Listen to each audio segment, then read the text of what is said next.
Bismillahirrahmanirrahim. Assalamualaikum warahmatullahi wabarakatuh. Pada kesempatan kali ini kita akan belajar di kelas 9. Babnya yang ke-8, yaitu materi damaikan negeri dengan toleransi. Adapun submateri yang akan kita bahas adalah pengertian toleransi.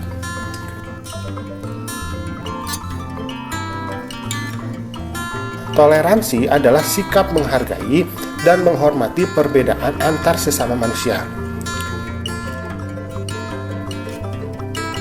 Jadi memang kita harus menghormati segala perbedaan di antara kita, ya.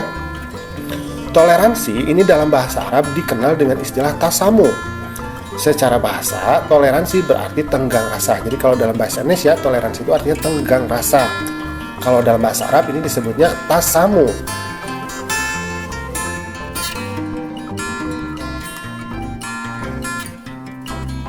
Nah, a'udzubillahi minasyaitonirrajim. Bismillahirrahmanirrahim.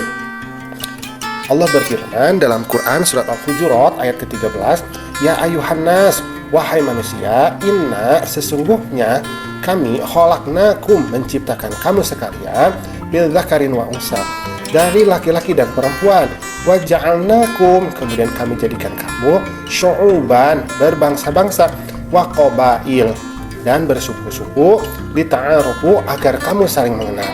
Inna akramakum sesungguhnya yang paling mulia di antara kamu indallah di sisi Allah atqakum yaitu yang paling bertakwa. Innallaha sesungguhnya Allah alimun maha mengetahui, khabirun maha teliti." Nah, maka dari surat Al-Hujurat ayat ke-13 ini kita mendapatkan beberapa kesimpulan, ya. Yang pertama, manusia ini diciptakan dari laki-laki dan perempuan. Karena itu, Islam itu hanya menerima pasangan itu laki-laki dan perempuan. Jadi tidak boleh laki-laki dengan laki-laki, perempuan dengan perempuan, ya tidak boleh menikah, ya. Ini hanya dari laki-laki dan perempuan. Kemudian, manusia diciptakan beragam bangsa dan suku. Nah, Allah mengatakan kalau manusia itu dia egaliter. Egaliter itu setara. Tetapi ada banyak ragam bangsa dan sukunya. Ada bangsa Eropa, bangsa Asia, bangsa Afrika, semuanya setara. Dan Allah yang menciptakan hal tersebut, ya. Nah, kemudian yang ketiga, perbedaan ini diciptakan supaya saling mengenal. Jadi dengan adanya perbedaan-perbedaan, manusia itu akan saling mengenal, saling melengkapi kekurangan masing-masing, ya. Sesuatu indah itu karena berbeda. Seperti itu. Kemudian manusia yang paling mulia adalah yang paling bertakwa. Nah, jadi yang paling mulia itu bukan berasal dari sukunya, misalkan karena bangsa Eropa atau bangsa Asia, ya, atau negara tertentu. Yang paling mulia itu bukan, tetapi yang paling mulia itu di sisi Allah adalah manusia yang paling bertakwa kepada Allah. Seperti itu. Kemudian Allah adalah maha mengetahui dan maha teliti. Nah, maka dari ayat ini kita mengetahui bahwa perbedaan itu diciptakan Allah agar manusia itu bisa saling mengenal, dan itu merupakan sesuatu yang wajar. Jadi perbedaan itu sesuatu yang wajar.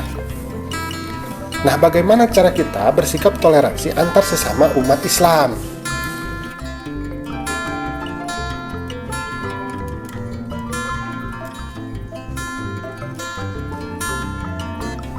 Nah, kalau toleransi sesama umat Islam, maka perbedaan-perbedaan dalam tubuh agama Islam masih bisa ditoleransi apabila terjadi dalam masalah furu'iyah. Furu'iyah itu cabang. Misalkan jumlah rakaat sholat tarawih, kemudian doa kunut di saat subuh, dan lain sebagainya, ya. Jadi ini masih masalah furu'iyah dan masih bisa ditoleransi.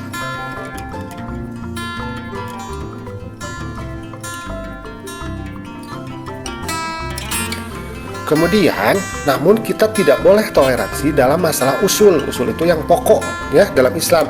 Misalkan kitab suci Al-Quran, kemudian arah kiblat dan nabi. Jadi kalau ada yang misalkan mempunyai kitab suci yang baru atau nabi yang baru, ya, atau kiblat yang baru, nah itu tidak boleh karena ini sudah termasuk ke dalam masalah usul, ya, pokok dalam ajaran Islam. Maka itu sudah sesat namanya, ya. Oke, sekarang bagaimana toleransi kepada non-muslim?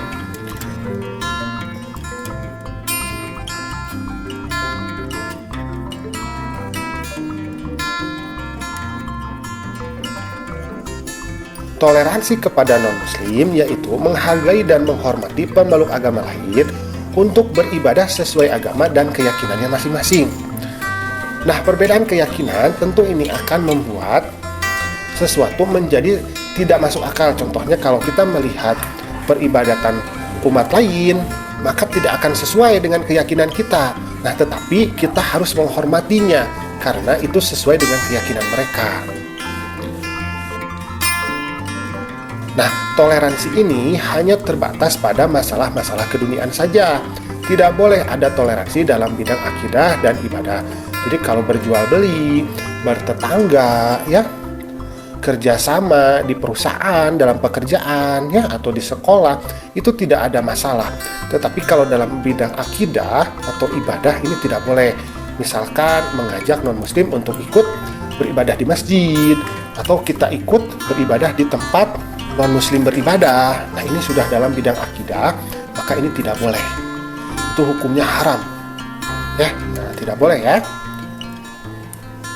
Nah, alhamdulillah pembelajaran kita pada kesempatan kali ini sudah selesai.